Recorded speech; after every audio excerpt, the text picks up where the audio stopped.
Hello, everyone, and welcome back to NetApp On Air, our fourth episode this week. Holy smokes. It has been a massive, massive week here for the launch event that we held on Monday morning. Lots of new hardware, lots of new software, lots of updates to products and services that you all know and love. And we're here to talk about it yet one more time, but in a different way today. As always, my name is Nick Howell. Thank you so much for joining us.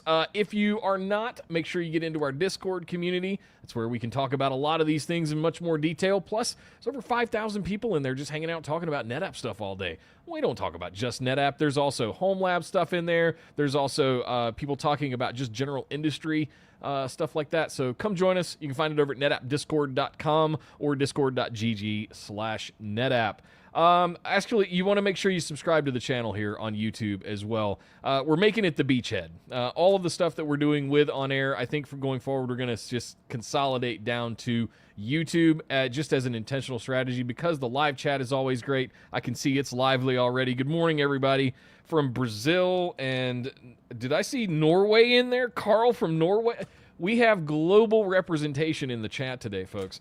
We have lots of activity going on, and we got a really good episode for you today because we had originally planned to do the first 3 episodes that you guys have seen this week. We did the announcements on Monday morning. We did a full deep dive on what's new in ONTAP 9.16 with our favorite Mr. Keith Asen on Tuesday. And then yesterday we had a deep dive. There was calculus on the slides, folks. On how ARP AI measures and does all of its sorcery that it does inside of ONTAP as things are getting written to your system. If you missed any of those, they are all available here on the YouTube channel. Any upcoming episodes will also be available. But the breaking news this week, we are now on Spotify in both video and audio format. So if you prefer to watch it that way via Spotify, you can go search for NetApp On Air over there. We'll leave a link down in the description if you happen to be watching this later so that you can go find it over there if you like. But yes, you can now find us in video and audio over on Spotify as well. I think that's enough housekeeping for today. I love seeing the chat this lively this early on. Let's go ahead and get our guests on here because we're going to do something a little different today. The first 3 days, we talked about all of the launches. And we had specific people from NetApp employees on there. And I thought it would be a really good idea to get some outside perspective. And where better can we get that from than our very own advocacy group known as the NetApp A-TEAM. For those that don't know, it's been around for about a little over 10 years now. These are members, not only NetApp employees as tech advisors, but they are all external people that work at partners, as customers, and various independent consultants and stuff like that throughout the world, around the globe, that are just love and enjoy and are passionate about NetApp products and services as we are here at NetApp.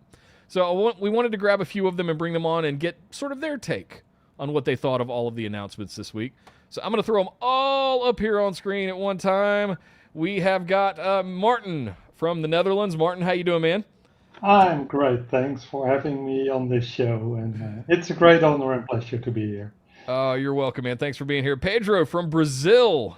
Welcome. Hello. It's a pleasure to be here. Thank you, Nick. You're welcome. And, of course, my old buddy, Mr. Jason Benedicic. How you doing, man? I'm good. Usually from the UK, but today coming live from Salt Lake City.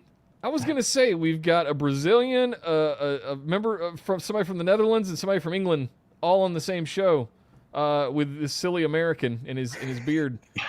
But it's great to see the global representation with the A-TEAM. I think that's often understated. I think people oftentimes think it's a lot of just silly ex-NetApp employees or Americans doing stuff, but there's more non-Americans than actual Americans in this. That's one of the things I love about it is because we don't get that perspective often enough. We tend to have to rely on internal people in those regions relaying feedback to us. But that's one of the beauties of the A-TEAM is we can kind of get that direct feedback from you guys.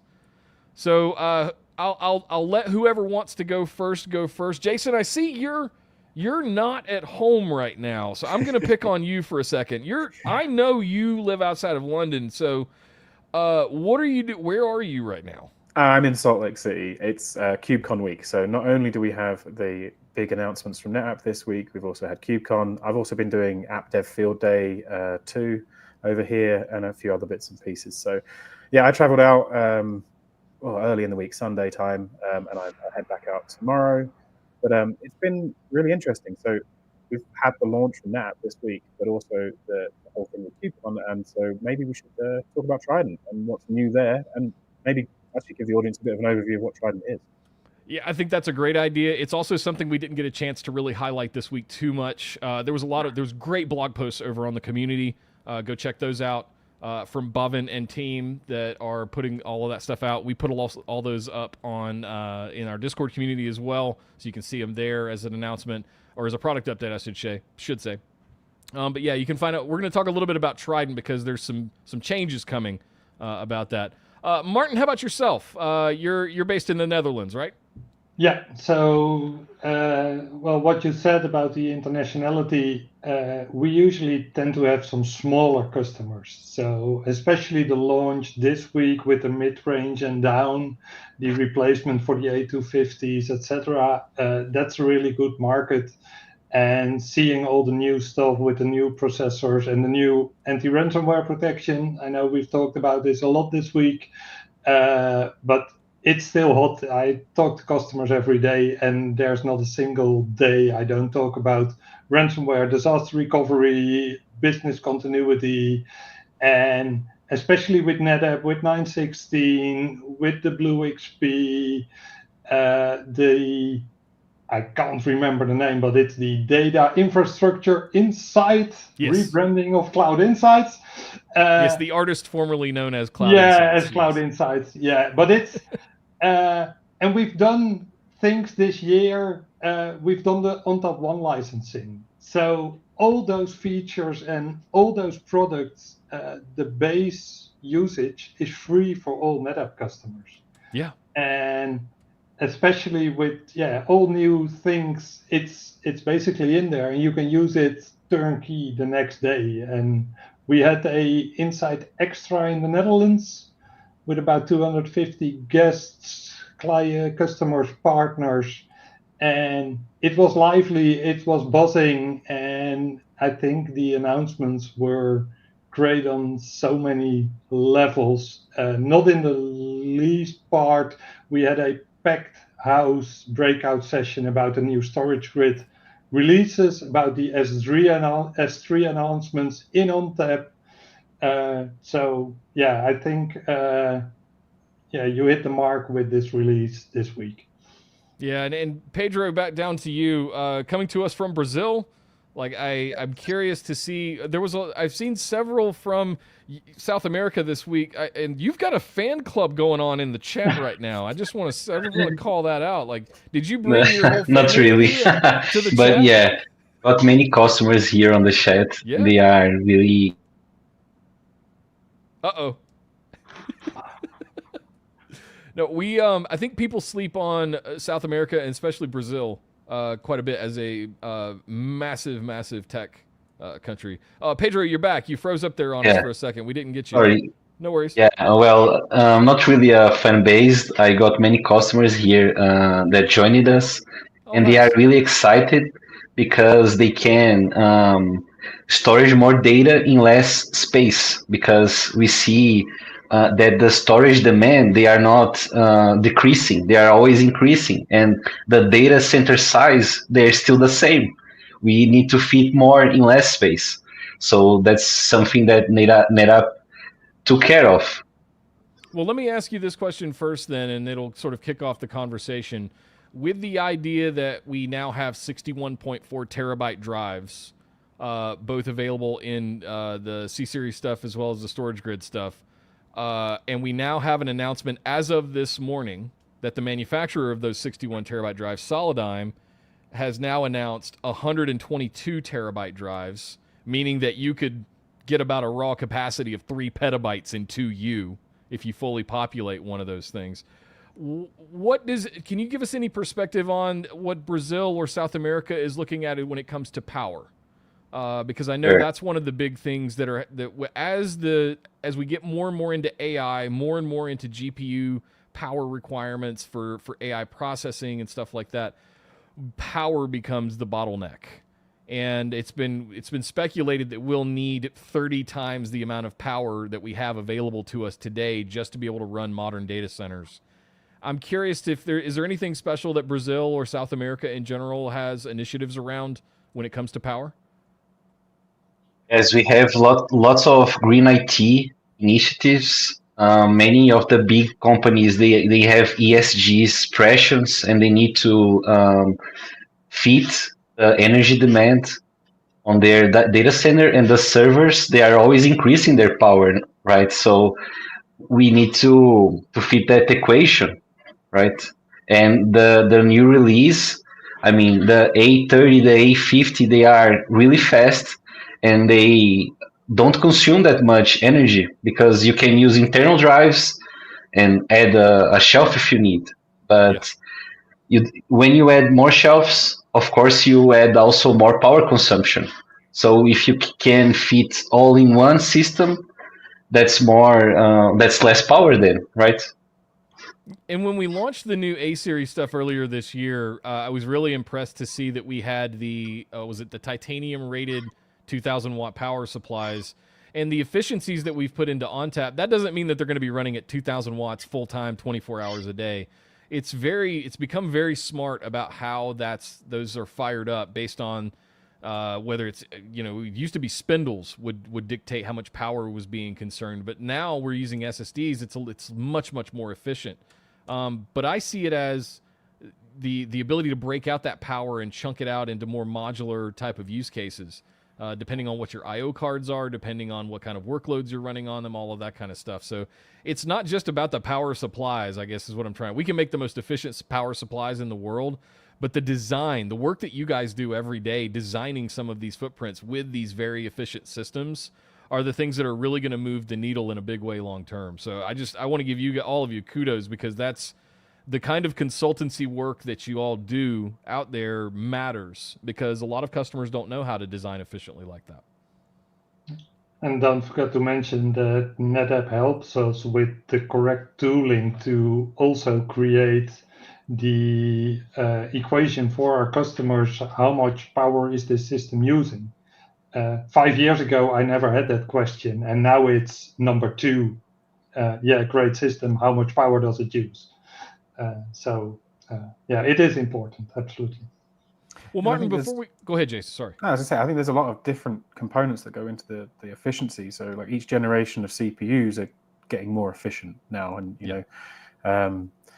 people like Intel have moved into the realms of having efficiency cores and performance cores, and so there's uprating of power supplies that are better. There's better performance out of your CPUs and lower wattage on the CPUs. A lot of the cards and interoperability of networking cards and other things, they're getting more efficient. And like you said, the low power drives or lower powered drives than spinning ones. The whole thing together makes a really good kind of, it just gels together really well to make a performance system. Yeah. And largely the energy consumption by a storage system or any computer in that manner is to counteract thermals. Mm-hmm. Right? So the thermals that are generated from these crazy big CPUs and GPUs and these huge large capacities of whether it's DRAM or disk, or QLC, TLC SSDs, all of that power is being consumed to counteract thermals. So when I see things like some of the 3D Vcache stuff that AMD are doing, the efficiency cores you mentioned from Intel, stuff like that, I think is the way that a lot of this is going to take sort of baby steps in the right direction.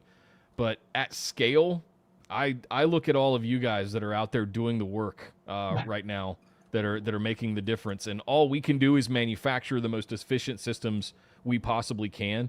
But if they're still designed and implemented, not in the most efficient way possible, they can still consume a lot of power pretty quickly. But again, the new systems help with their modular I/O design. We don't have onboard unused ports. The copper 10 gigs. They were hardly used, but they are consuming and running the ASIC. Yep. And they're just gone, and you can create a system with just the I/O cards you need in the new platform. Yep. All right, so let's dive into the actual hardware platforms. Was there anything that actually, Martin, you were talking about before the show, it's hard to look at just this week's launch in a vacuum, and if we just look at the last year or the last 2 years, we've gone through and refreshed the entire product line. at this Yeah, point, including StorageGRID and E-Series.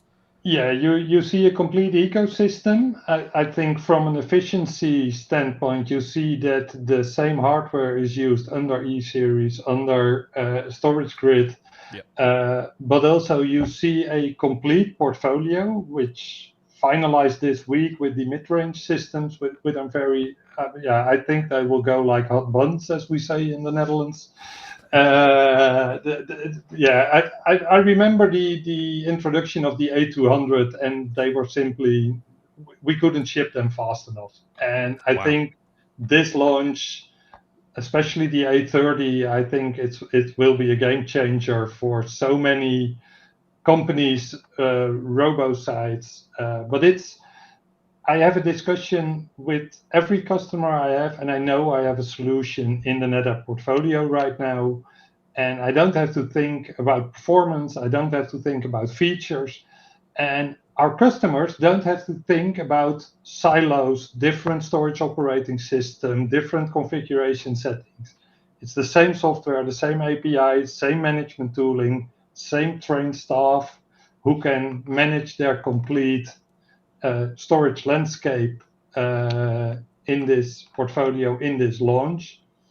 Adding up what they're doing with BlueXP, with the infrastructure inside, the ONTAP 1 licensing, it's basically unbeatable in the market. And again, I'm going to say it again, ARP on the box, on your live data, giving you minutes to seconds before you can respond instead of hours or relying on your backup. Yeah, it's unprecedented, that. You're excited, I can tell. Yeah, you're bouncing around. Yeah. I think there's an element in all of us that look at this where, as practitioners or consultants or just industry people in general, this is like big kid stuff for us. Like we get excited. Those of us that are hardware geeks really get excited about these kinds of things, and I think that's often taken for granted by the marketing divisions of some of these companies. It's like these are like Tonka toys or Lego for us as big kids. Like we have spent and built careers around taking these pieces of sheet metal and building a life, bringing them to life, making them talk to each other. So that's one of the beauties of this stuff is as more efficient as they get, as more and more of this stuff comes out there, it still geeks us out. It's still fun. Don't forget the other way around. If I go to a customer, which say with an A20 or an A30, I have the first VMs running at the end of the first workday I'm there. Yeah. It's big tech, it's complex, it's sophisticated, but it's easy to operate and install. Yeah. That's a focus NetApp lost sometimes, and it's completely back now, especially looking at the old SAN array. I remember the days where provisioning a LUN were 15 commands. Yeah. It's 3 clicks and 4 form fields. So from a customer perspective, we hide the complexity which just works for them. So that's also something seeing from the new interface and the unified interface overall products that really helps our customers enjoy NetApp and just have the performance and reliability for their data. Yeah. And that's besides the geek part as much as important as that. Hey, Pedro, I wanted to come back to you real quick. You told me before the show that you were really excited about the new hardware as well. Since we're on that topic right now, I wanted to give you a chance to weigh in here. There you go. Sure. Yeah. Well, I like the feature of what that you can compress and also encrypt the data in transit, offloading the CPU. That's something that talks with many customers that we have that are cloud providers, and they need to stick with that security. And I'm also receiving lots of requests of customers asking to enable multi-admin verification. And Yeah. it's a really straightforward configuration. It's something you can do in 30 minutes. And you can have more confidence that even if a hacker can get into your account, he wouldn't be able to delete volumes or even delete snapshots. So you are protected, and you don't need any license to enable it. So there is no reason for you to not enabling. Sometimes they are afraid that, oh, I cannot do anything by myself. I need always a colleague to do this with me. But they are adopting strategies of like having a blackout window, like they need to do many things on the weekend. Disable multi-admin verification and enable again at Monday if you need. Sure. So it's a really simple thing that you can do today in your system and make it more security harder, right? Yeah, and we have a total practice of secure by design around ONTAP that we are implementing. There's videos here on the YouTube channel that go over it. We have an entire white paper on it. There's the old TR hardening guide that's over 100 pages that you can go through and do all of that. But instead of maintaining a hardening guide, we've really taken the attitude of the more zero trust angle of it, of the secure by design side of things with the latest versions of ONTAP. So that's where you've gotten things like, I jokingly call it the captain's missile key, the multi-admin verification, or MAV, and we just, all of the different authentication methods. Some of the new things that we've added to SnapLock compliance, as an example, to be able to completely lock that. Even NetApp can't change or delete the data out of that system if you do it set it up the right way. So yeah, we're taking security very, very seriously, especially in these last few years. It's the amount of personnel internally that are focused on it has grown and continues to grow. So it's security is definitely one of those things. And Martin said earlier, the ransomware protection stuff has been a big deal. And we wanted to make a big deal with it with ARP. So that's where the ARP with AI came out. Guys, I'll tell you, I've had a C250 here for a couple years now, and I've had ARP running on it. It's not the new one with AI, but it's updating. I think I'm on 9.15 now, so I need to update to 9.16. We're going to do that after launch week this week. I'm very excited. But I do want to tinker with some of the ARP with AI stuff that we talked about on yesterday's show. So to sort of wrap up the conversation around hardware real quick, I want to ask each of you guys, roundtable question. All right. I'm going to make you pick your favorite. All right. So starting with C-Series last February, all the way up through the new C-Series and all the new A-Series and all of this stuff, what has been your favorite device? What has been your favorite thing that just really geeked you out over the last 2 years that we've brought to market or updated when it comes to our hardware platforms? I'm just genuinely curious. Jason, you want to go first? Oh yeah, I'm a big fan of the C-Series lineup, the new stuff right now, because it's just a really good sweet spot of price, performance, capacity.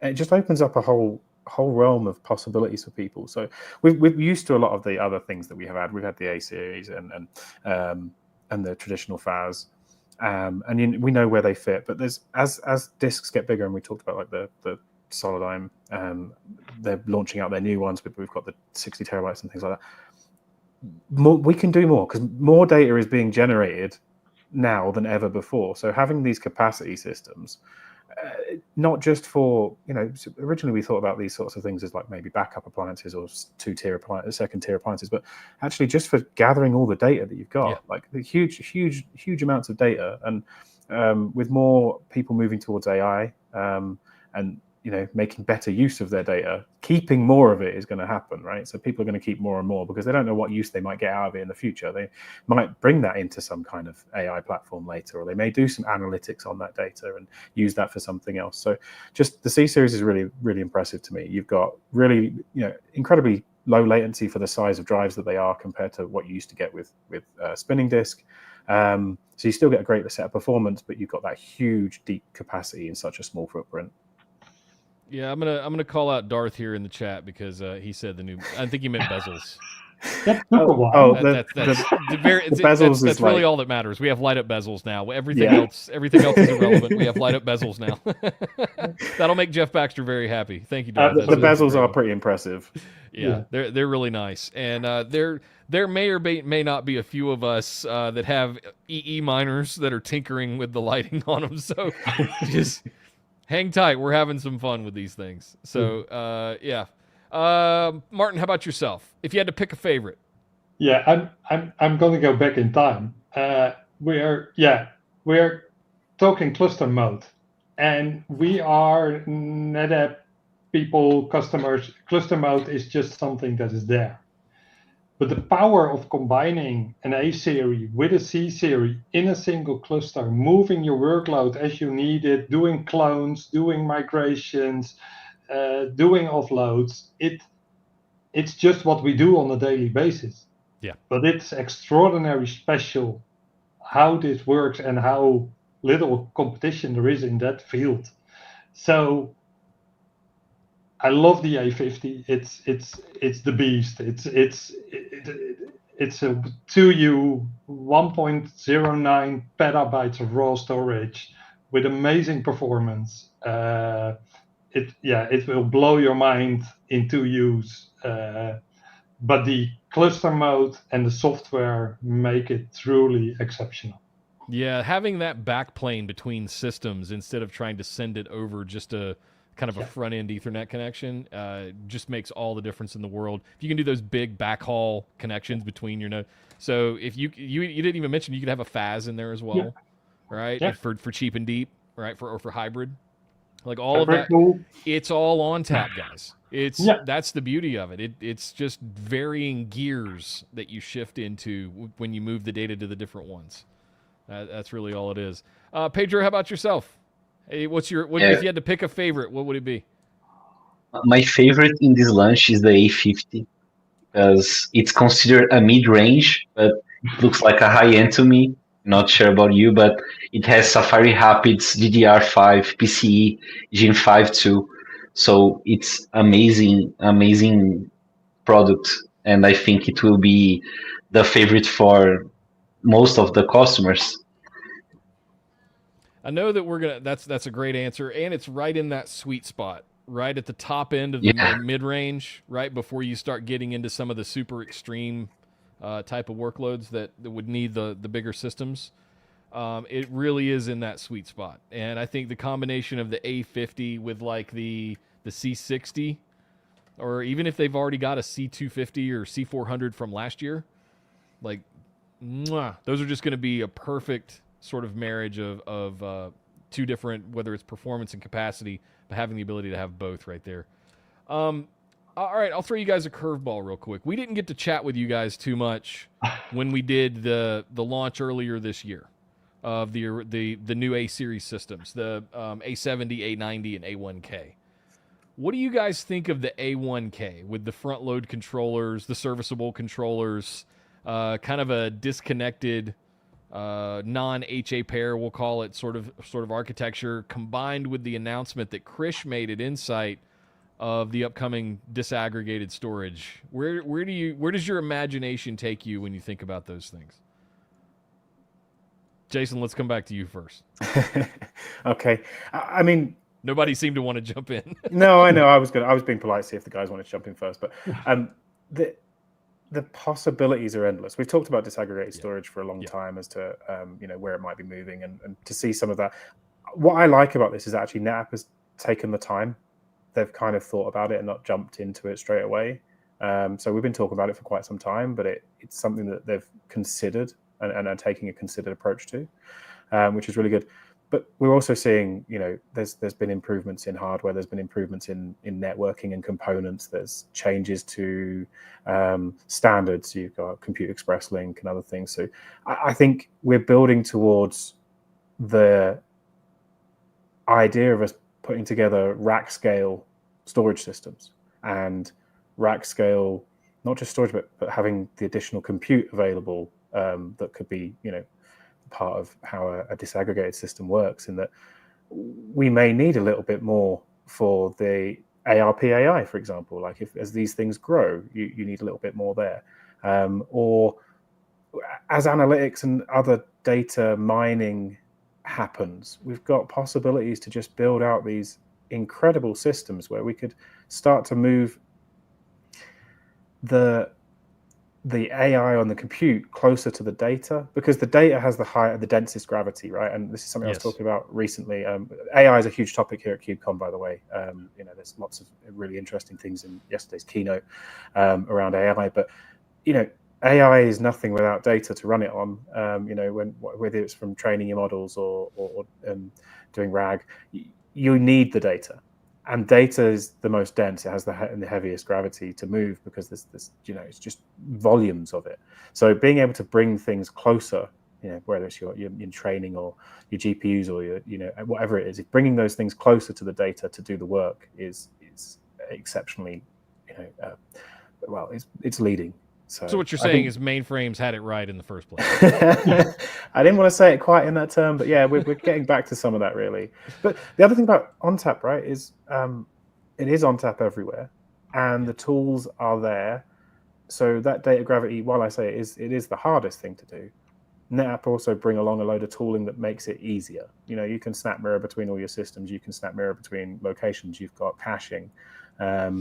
And you've got the cloud as well. So if you don't have GPUs available to you, well, just get that bit of data set that you need up to the cloud and use some GPUs there for your AI workloads. And so it's an amalgamation of things, but disaggregated storage and the A1K and the modular nature of it just bring more to that overall picture of the future of workloads.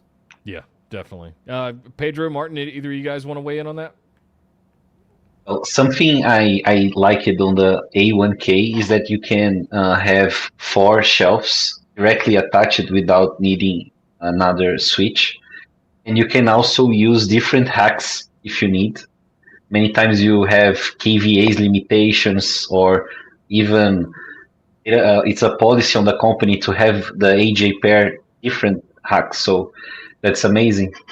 Yeah. Martin, how about yourself? Yeah, we have a small company in the Netherlands which builds machines for chip manufacturers, and I can see them in their design process, their optimization process, using these kinds of systems, and I know they are a customer, but having these systems, I can imagine that their tech guys go berserk on the possibilities, and even when they take the step further, as Jason said, with the disaggregated storage, then the possibilities are endless. And I think Jason is right about AI. You need to bring your processing power closer to your data to subtract your set and distribute cache, clone that to your AI models, etc. What I really like about this is that a lot of technology we use for 15 years, like FlexClone, immediately get a new stamp to be used in AI, as it's something completely new and different to make several copies of your AI data set. And we've been doing that with SQL and Oracle for 15 years, and we don't think about it. I think, and the other thing, the A1K, it is a niche, especially in a small country as ours. I can think of 5-6 customers, and then we're done. That's the other part. But yeah, the other systems, the A800 and I believe the A70 and A80, will be a huge success. Yeah, that A90 box that's a lot of horse. It's basically like taking an A800 or even a 900 with the amount of I/O that it has, but put PCIe Gen 5 in. Yeah. Which opens up all of the doors to the high-speed Ethernets, to additional overhead processing, faster RAM, 2 generations of RAM we jumped, or PCIe generations, I should say. Yeah, and if you combine that, I can't wait till we benchmark that thing fully with spec SFS and all of the other stuff. Yeah, that thing's going to be some insane numbers. Yeah, and especially looking at, we see a lot of customers in the Netherlands still having a private cloud based on VMware, looking at NVMe over TCP and all the announcements in 9.16. it will be another ball game for your private cloud and simple virtual machine performance deployment, etc. So that's a great segue into sort of the next thing I wanted to bring up with you guys. One, we know that AI and companies and people are creating an enormous, uncountable amount of unstructured data. Like 80% of the world's data right now is unstructured, from what we're told, from people that count those kinds of things. But at the same time, we're also seeing a renaissance, a bit of a resurgence around block. And at the same time, I'm also seeing things like NVMe over TCP really start to take off. Adoption rates are really starting to pick up. I attribute that personally a lot to VMware's adoption of it. And I also think the public cloud's adoption of it is the thing that's really going. I told Keith this on Tuesday. The public cloud started adopting it, and it skyrocketed. So we've got crazy fast Ethernet, crazy amount of unstructured data that's almost seems unmanageable. We've got a resurgence and renaissance of block storage happening, and NVMe over TCP all happening at once. I'm curious if you guys are seeing any of this stuff going out there, and kind of what do you attribute this this sort of tide shift to in the way that data is managed? I mean, I'll jump in first there. The NVMe over TCP thing I'm seeing more and more frequently with people looking at KubeVirt or other virtualization, Redshift, OpenShift virtualization, those sorts of things, because it's kind of simple. It's really, really effective and performant, but it's quite a simple setup. Yeah. And there are some benefits to just presenting block devices to your virtual machines or even containers in some instances, right? As long as I don't have to deal with WWPNs anymore, like that part of my life from 25 years ago I'm done with that. I don't want any more of that stuff. Martin, as you were saying earlier, we've made it super simple to just be able to mount block storage with the ASA and things like that. Even going back to like the old 7 mode days where you had to create a volume first, then you create a LUN, then you had to create your initiator group, then you had to configure your MPIO, and then maybe you could mount your iSCSI LUN to your workload. Those kind of things, I need all that stuff to be gone. It's unnecessary complexity for the sake of it at this point. Yeah, nobody needs that shit in their life anymore. You want to harness your power of your system, and a lot of customers have generalists now. They don't have the deep taggies anymore. They're sparse, and so and NetApp has done a great job and not leaving the taggies behind. You can do all automations with Ansible, with PowerShell, with all your API calls, with all your Terraforms or any automation you want to use. But for your mainstream system manager, he can just deploy VMs, data stores. We have the great new plugin in VMware where the virtualization admin can do its own storage admin, doesn't have to leave his GUI, see the performance, see the issues, see the growth, see the trends. So it works both ways, I guess. And you have those amazing boxes and operating system which just deliver for you. Yeah. Pedro, anything you want to add? Yeah, sure. I'm seeing customers moving from Windows file servers to NetApp and using SMB or CIFS, even developing their own file server as a service. That's something awesome too.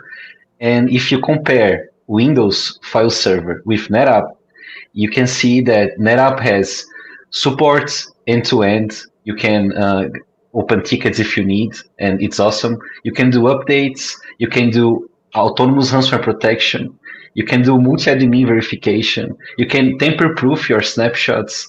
You can integrate your snapshots with previous version, shadow copy, and all that to self-services who is using your data.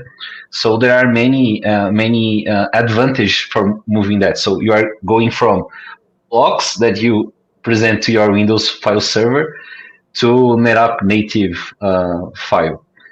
And there are also a movement that we see a demand on the throughput and lowest latency possible on databases, and I think that kind of workload is shifting to NVMe, TCP, or even FC. So that's something happening in Brazil already, and it's being an awesome thing. There was a while there, probably Oracle 10G timeframe, 10G, 11G, 2010, 2015, thereabouts, where DNFS was a new thing, and we saw the advent of 10 gig NFS. Eventually, 25 gig came along, and we saw like a move, especially with Oracle, over to NFS, to using file as an all. They have been the stalwarts of Fiber Channel, because I worked on a lot of them in the 2000s. They were the DBAs in the 2000s wouldn't touch anything that wasn't Fiber Channel. And at best, they wanted it to be direct attached. If you started talking about an external array, like they got really scared really quickly. But I saw the shift happen in like real time in person as an admin to bring DBAs over to file, and it was because of 10 gig, and it was because of direct NFS that Oracle introduced through their Red Hat distribution that they made called just Oracle Enterprise Linux. And the way that they implemented that was really clever and really smart, and it played into NetApp's wheelhouse with snapshots, the old Snap Manager for Oracle stuff, now Snap Center. Guys, all of that stuff's still out there. We had 2 weeks ago, we had Artie on to cover Snap Center 6.0 and all the advancements. So everything that makes applications run great on NetApp, regardless of if it's file or block, ONTAP can deliver it. And you can choose either or both. It doesn't. We don't differentiate between the two. Yeah. Don't forget SMB3 and Microsoft SQL. Yep, the SMIS integration that we did with Microsoft about 10, 12 years ago, and then for 3, and then what am I thinking of? Oh, the continuous availability group stuff that we were able to do for Microsoft SQL. Like, all of that stuff matters. That's all work that we partnered with Microsoft to do to make sure that the integrity of the storage and everything stayed in place. It was very intentional kind of work. Yeah, I'd like to see a poll. How many customers know that Snap Center is part of their license? How many customers know that everything we have just about is now included in the ONTAP 1 license? You have the complete portfolio of software. I come from the days where you had to pay $25K for Unified Manager. And the SnapMirror license per controller, right? Yeah. I remember paying $25,000 as a customer per controller just for SnapMirror. Yeah. You guys get it all in now. And if there are customers on the show or see this recording, if you have a valid support contract, you can upgrade to the ONTAP 1 licensing, and you get all the stuff for free on your current boxes. Yep. Yeah. Don't wait for your support end to ask for that, right? Ask now give you to upgrade your discount, license. I believe, for converting, right? Yeah. All right, so we talked about all of the A series, C series stuff. Does StorageGRID come into your lines of sight anytime when you're dealing with your customers? Yeah, I think StorageGRID is still one of those like hidden gems. It's probably one of the best on-prem S3 platforms that I've ever encountered. Right? It's incredibly modular. There is such a great hardware range in there, and all the appliances to run everything, your gateways and connectivity and administration. It's really good. I've implemented, around the world, global object stores. Used it for, plain S3, but also for doing your tiering. It's a hidden gem, and to see continual improvement and refreshes of the hardware, increased capacities, it's brilliant. Do you think it was so? Having done all of those, one of the things that we announced was the 60 terabyte drives being able to go in the 6112, the flash. I'd call it metadata nodes. I don't know if that's what we're officially calling them, but that's what we're referring to them as. Do you think when it comes to AI and things like that, and you're dealing with indexing large amounts of unstructured data, is this the smart way to do it? To have a sort of separation between metadata and the actual data themselves? Martin, do you guys deal with this kind of stuff? Yeah, we see a lot of StorageGRID, mainly starting as fabric pool target. But as soon as the customer and especially the developers see they have an on-prem S3 storage platform, it's being used for everything. And I think again so and of course NetApp also has the S3 in ONTAP, so they can.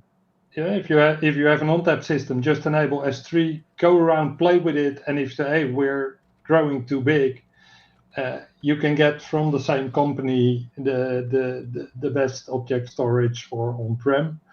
And I think especially for AI, you need the segregation of the metadata, you need to search for the objects, and you need to scale out. And that's something StorageGRID does very well. And yeah, I think we can talk an hour about the information lifecycle rules you can create in StorageGRID, which make sure your data is always there and never. We talk a lot about. I do a lot of backup, disaster recovery, data resiliency, business continuity. StorageGRID and object storage is a platform which can assist you with making sure you're using the right data. If that's for AI, for reporting, for disaster recovery, it's by default, it's immutable. And that's something that's really valuable at this time in this market. Yeah, and Pedro, what are you seeing in Brazil when it comes to object storage and StorageGRID? Is there a lot of adoption? Yeah, there is. We have the biggest channel here in Brazil. They use StorageGRID to store the media so they can produce faster, such as DreamWorks does. And we also see StorageGRID being used to move from tapes to archive your backups in a way more smart and efficient, right? So we see as a huge data repositories to archive your data. So we have StorageGRID all flash, but we also have hybrid StorageGRIDs. So it's really cheap also. Yeah, that's the use case we have here. Well, I'm curious. So there were some questions in the chat here I wanted to bring up as we were getting towards the end. Speaking of like AI and unstructured data and metadata, I think Darth put this one in, and it was really timely. And I think it's one that people struggle with, and it's how to do tagging and how to structure your metadata, how to structure your unstructured data. That's really what tagging is you're adding structure to unstructured. And I think I'll weigh in here first. I think you have to come up with that on your own.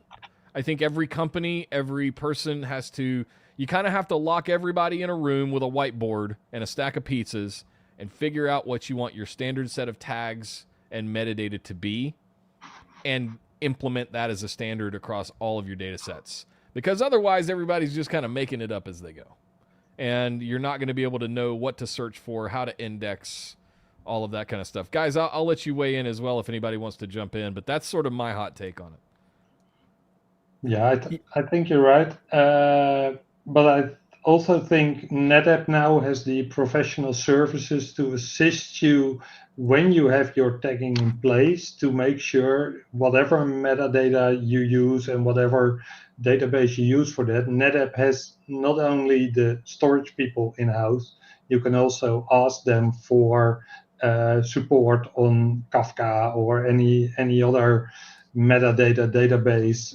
They go much further. There are usually reference architecture, best practices, and usually what you're trying to do is already been done or has been documented. So NetApp can certainly assist, but I agree with you, Nick. The tagging and knowing which data you want to use, where you have it, that's Yeah, and so there's a whole thing about this when it comes to managing data. There's a whole field known as ontology, which is coming up with standardized vocabularies to reference data and or relationships between things that you want to work on. So depending on the market you're in, or the industry, or the type of data you're collecting, you need to sit down and look at this and make your ontologies and make your mappings and all of the things that you need. What is the right metadata? What am I looking for? How am I structuring the data? What relationships do I want to infer? And so there's a whole raft of, this is what data scientists are for, right? This is a whole raft of area for that. And I think more and more businesses that didn't traditionally think they needed data scientists or those sorts of things will start to have them, because there's a whole growing area of just, it's not just engineering, there's research and everything involved in this. So I think there's people have been there before. They've just kind of been tucked away in accounting as like BI analysts, or they were the ones that ran the Dynamics platform or Power BI or something like that. It's kind of in the back office, tucked away behind where the CFO sits. But I think the more and more we get into this sort of general data, especially when you're talking in like manufacturing, genomics, any of that kind of stuff, like, yes, it's about more than just finances and running a company. It becomes about production efficiency and scientific discovery and things like that. Now I think it's not going to be something that you're going to find tucked into accounting anymore. I think data science is here to stay, and it's going to explode over the next few years for sure. Pedro, how about you? Yeah, well, since 9.14, if I'm not wrong, you can tag volumes and SVMs, and that can help you getting report and even charging back customers and cataloging everything. And since the beginning of this year, BlueXP classification has become free, and we already have customers that are using it, and they love it. When I was at Insights, I attended to a session, and there was a data scientist telling a story about the models that they have trained for long years, and now someone knocked his door and said, "What? The data you use to train this model, they go against GDPR, so your model needs to be shut down." And then he told us that that's the importance of having data classification, because you can do a flex clone, scan with classification, and be sure that the data that you are using on that model isn't against any of that regulatory. And that's awesome. And then you can go on the clone and delete the data without deleting the data on the production. You are preparing to train your model. So you can use also data classification to metadata write your data, because you need to know what kind of sensitive data do you have, right? And when you have lots of petabytes, and that's something we cannot run from, we will have lots of petabytes that we need to administrate, right? And we need to have governance on that data. So that's why that's important. And he used a term that it's interesting. He called that toxic data. And that toxic data can not only invalidate your model, but can also invalidate your backups. I mean, are your backups safe? Are you backing up sensitive data from someone? I mean, if he asks you to delete the data, your backup could be compromised because of regulations. So you need to make sure you're not storing data that is sensitive, because you can compromise your backups. That's something everyone needs to have in mind. You need to have that backup for how many years? 20 years? 30 years? Yeah. Right? I was in public healthcare. We had to keep 15. Any copies of the database that had PII, we had to have them for 15 years. Yeah, you need to catalog that kind of data to make sure it's not going to wrong places. Yeah. Yep. All right. So to close things out here, we'll do something fun. Which of the three of you would like to do a free consulting engagement here in the next 5 minutes? Yeah, we are in. So Victor here asked, how do you upgrade an A250? Yeah, good question. You are able to. on the mid-range that was launched, you can head upgrade without any downtime. Yeah, non-disruptive, in-place controller swaps up to you can do either. I believe the A70. No, I'm still learning all the new model numbers, guys. Bear with me here. What was that? I believe you can go to the A30. A30, Yeah, and maybe A30. even the A50 as well, right? Yeah, probably. Yeah, It says I think you can swap mid-range. either the 30 or the 50. Yeah, but if Yeah. the A250 is probably doing an amazing job. Yeah. So go for an A30. You'll never regret it. That's And you don't need to toss your drives. You can use them, and that's also green IT, right? Yep. Yeah. And send me the A250 back, because listen, you guys were talking, Martin. I think you went back and mentioned cluster mode at the very top of the show as a big thing. I think that A250 might be one of the best boxes we've ever made. That's the sweet spot that thing hit in the entry and mid range with the performance and the capacity that it had, and the price. Enterprise, the modularity of the I/O, the options that it had with the 2 mezzanine cards, it was a sweet spot, man. We have made it sweeter now with this year's updates to the A series. We've taken it further, but man, don't be quick to get rid of those A250s. No, don't know. Even the A400s if you happen to have one, because those boxes right there, that generation of box, that one's going to stick around for a long time. He asked for a controller upgrade. You asked for consultancy. I want to see that box. I want to see the performance, and I want to see if you even need an upgrade the coming 12 months. Yeah. I agree, because that box is a powerhouse into you. So maybe you just need more discs. Maybe you need a shelf. I don't know. It's always I'd keep rocking it. Isn't it? I think the A250 is going to be like Cisco's 6509. It's going to be around forever. Yeah. It's going to be one of those that 10 years from now we're gonna walk into some random pop and there's going to be an A250 there next to a 6509, still running the world. Yeah. And I think that's the kind of box that it's one of those boxes that are going to be around forever. Well, guys, this has been a lot of fun. I want to give each a second. Any closing thoughts before we get out of here about either the A-Team or the launches this week? Was there something that stood out to you that we didn't cover in as much detail as you would have liked to have seen this week?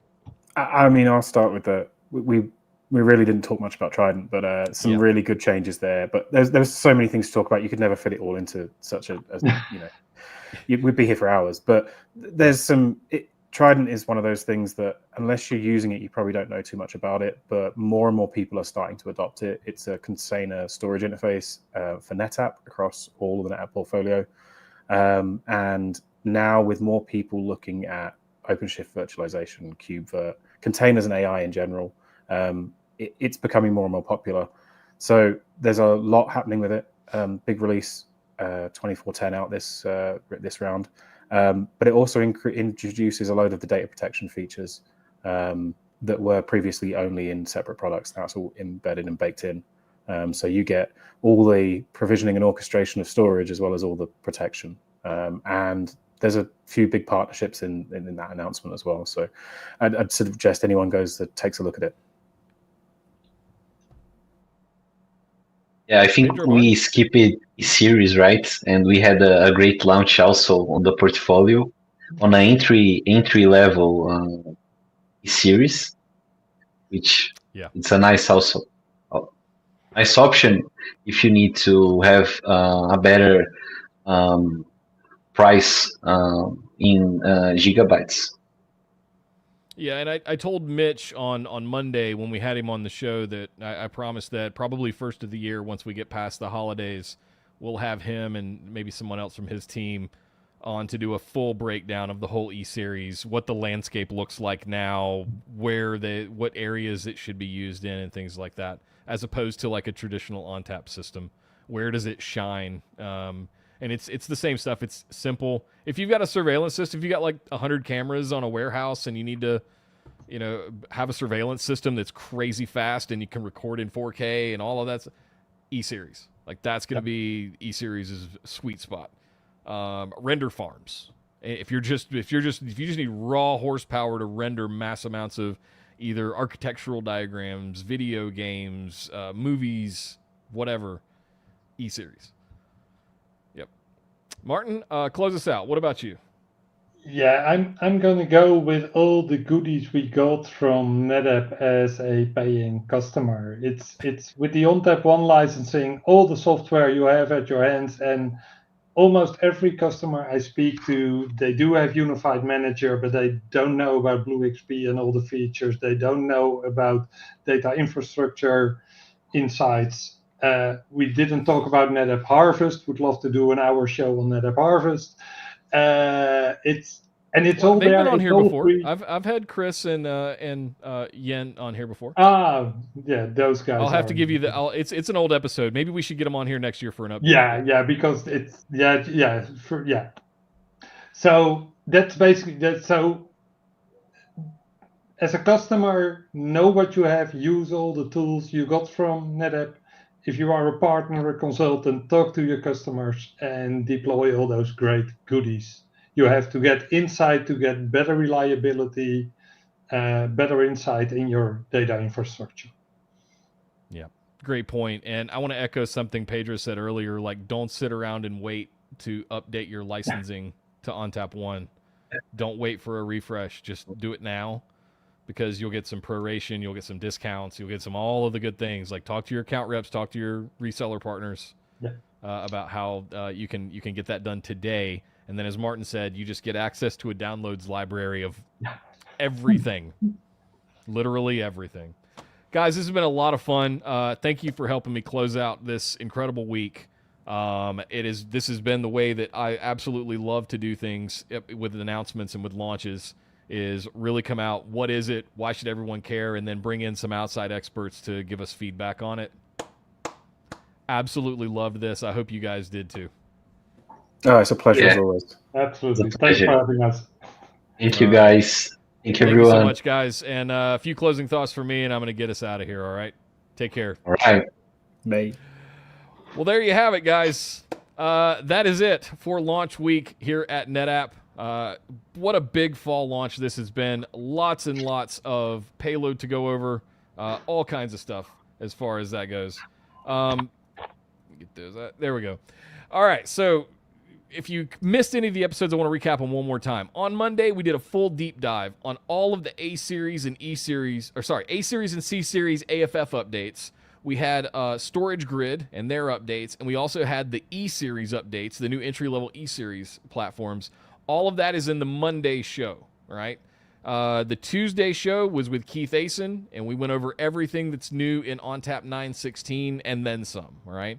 And then yesterday we did a full deep dive. Like, you need your propeller hats, and you kind of need to understand a little bit of calculus, differential calculus, to understand some of the things that they were talking about. But you should still watch it to understand how autonomous ransomware protection is done under the covers for you, giving us 99% accuracy when it comes to detecting ransomware attacks on your storage systems. And today, obviously, the A-Team was here to wrap it all up for us. Thank you so much for an amazing week. I had an absolute blast doing these. We're not done, though. We'll be back next week talking about the new ONTAP tools for VMware with our good buddy Chance Bingen. So make sure you subscribe to the YouTube channel. Make sure you're in our Discord community, netappdiscord.com or discord.gg/netapp. That is our official community of over 5,000 members. You can find executive support staff. Myself and Drew hang out in there. Shout out to producer Drew for this week as well. He's been there behind the scenes doing all this fun stuff with me for every single episode this week, and we'll be there beyond. What a lively chat today. It was a great crowd. Thank you so much for joining us. And until next time, we'll see you guys next week. Take care.